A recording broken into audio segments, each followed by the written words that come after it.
Албанската текстилна индустрија има кусок од 20.000 работници, но и заинтересирани за работа нема.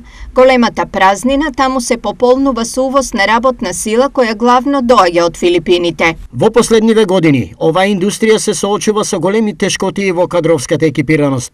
Вработуваме странци од азиските земји, претежно од Филипини, Изјави Герги Ѓока, председател на Сдруженијето на предприемачи.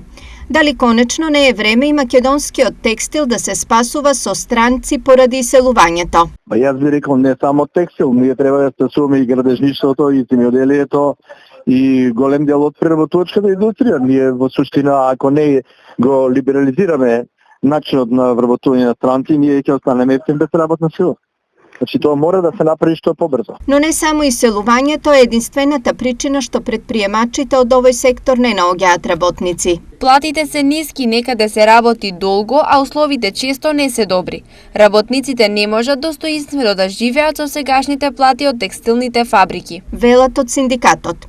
Може ли овој сектор да направи повеќе за работниците или проблемот ќе се продлабочува? Не може ние да гајаме илузија дека текстилот ќе може да има плата како што има некои други профитабилни дејности, но дека за дел од тие вработени со тој ниско ниво на образование и знаење ќе треба добар начин да си ја остваруваат платата, а не да бидат социјални случаи. Во моментов во овој сектор има ангажирано околу 30.000 работници, но фалат барем уште неколку илјади за одржување на производството и исполнување на нарачките.